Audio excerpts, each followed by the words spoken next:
they didn't like that because it's like getting hot feet all the time. So they had to learn how to wear proper rubber protection on their shoes so they wouldn't get shocked. So what we have to really realize is that this technology is not new.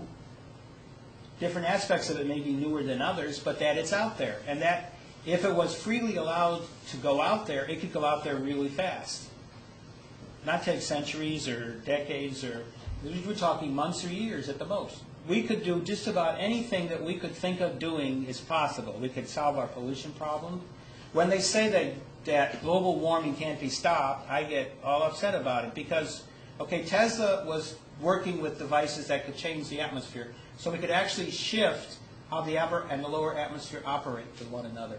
So what we're talking about is the ending of global warming. What we have to understand also, part of global warming is due to the shifts anyway in the planet and the sun.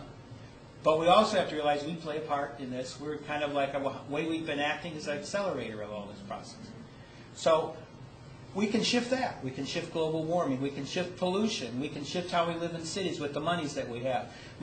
One of the things that a friend of mine was given was it takes 3 to 6 months. You can design with a special computer how a building's put together, or a series of buildings.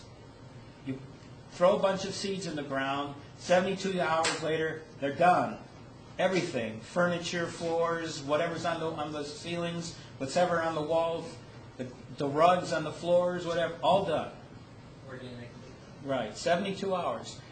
The reality that we have to understand is if you can rebuild something like the World Trade Center in 72 hours, what are you capable of? Virtually anything. We have technology right now that has been given to us from space, from our galactic friends and family, that would allow us to do all these things, but they're suppressed. I had one friend that was, Raytheon was playing games with him. Remember all of that? They were trying to sequester him to get the technologies.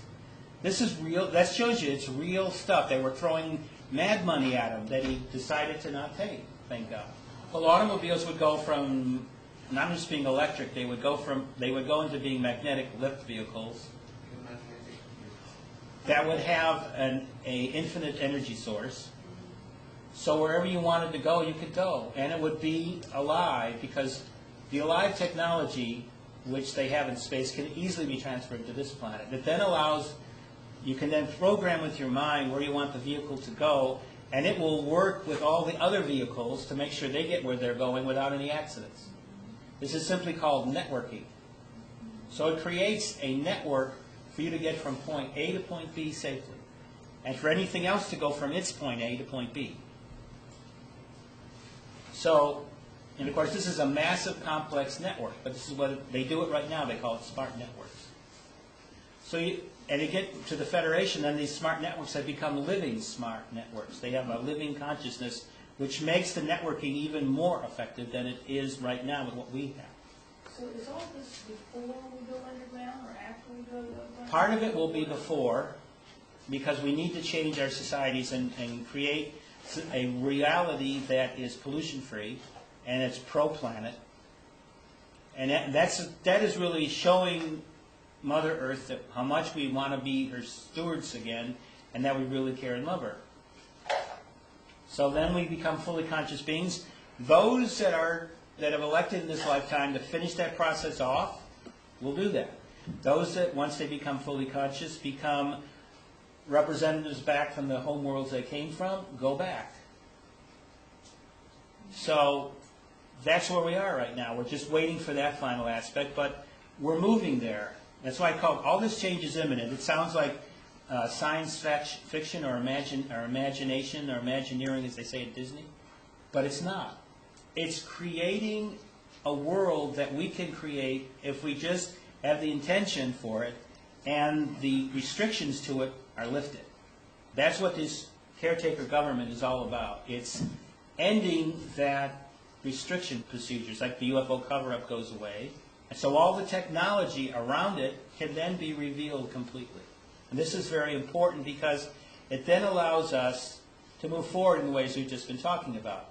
Other technologies that have been suppressed can now move forward. There are tons of healing modalities on this planet that need to get out that allow us to be able to be full integrated beings. We need to get that technology out. You're listening to Talk for Food on webtalkradio.net with Adam Abraham, and this is a presentation by Sheldan Nidle of the Planetary Activation Organization, PAOweb.com, from a seminar or workshop given called Making Galactic Sense Out of Chaos.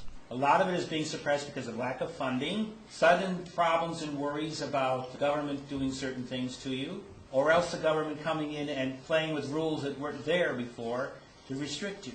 So all these things need to be gotten out of the way, and once all that is done, which would happen with the new government, then we can move forward. All this stuff can come out. There are technologies that very easily could replace all the technologies we now have for electric generation, and they would be infinite, and we would be able to do it. Just take planet Earth.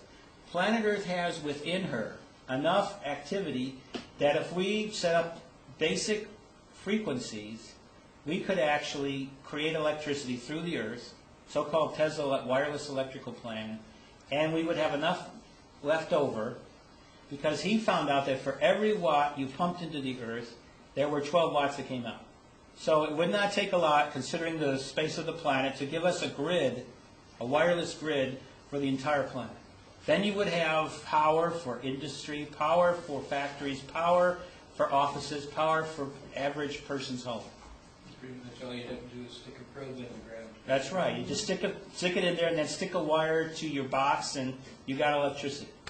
And the thing, of course, that immediately is no power company involved, no monthly bill. Of course, that's now the giant deterrent for that system, is that suddenly whatever you name the power company, it's not going to be there anymore. The energy corporations, if I could say that I can replace everything electrically that's used for generation of power, and then also I could take vehicles and put them under a different power system, all of a sudden these oil refineries are gone. They're just giant pieces of pipe and wire that have nothing to do. And of course the other thing that they do, the other wonderful thing that they do, is give us all these marvelous chemicals, which wind up being our medicines, which have to be gotten rid of. We have naturopathic medicines that have existed in some cases for tens of decades at least, if not hundreds of years, that can solve all our problems. One of the major things that have been super suppressed, for instance, is oxygen, ozone therapy. I have a friend who was head of this, the IOAT, the International Oxygen Therapy Association. And George could easily by now have put oxygen therapy around the world. We get the final part after contact, which is the final system. We then have these units that can completely reproduce anything. So you don't need a factory, you don't need a farm. What are people going to do? How are you going to keep them busy? Do your joy. Create. The new frontier, Draw. the unexplored Roller skate. domain. We're just not used to thinking. Right. I know, that's why I said, take some time out every day and think about it. Think about it. Think about it, because you all have inside yourself, if you really think about it, a joy that you would really like to do instead of what to make money you've been forced to do. So, capitalism will be gone. Right, it would be gone. Capitalism will be gone. It would be a spiritual universe based upon joy and abundance, not upon scarcity and market shares and all that other stuff. Would there ever be any point of commerce, intergalactic? Well, it's always this, because every society has certain aspects that it prefers to do. Like, for instance, in the Federation, most of the designs for ships comes from the Andromedans. So the Andromedans do that. The Palladians love to play with biological sciences, and a little bit also of the other sciences. So you have groups, even among the humans, that are doing different things. So that's what would happen. You would trade ideas or parts or whatever for what you want. Since you can create it, what the Federation has done to help with the gold supply to create this new money system is simply bring it down after they've created it on their ships. So yeah, you just beam it down to different spots. The transition government is our government. The people who are in the process of being the caretakers are all regular American-born citizens who have a basic interest in creating this reality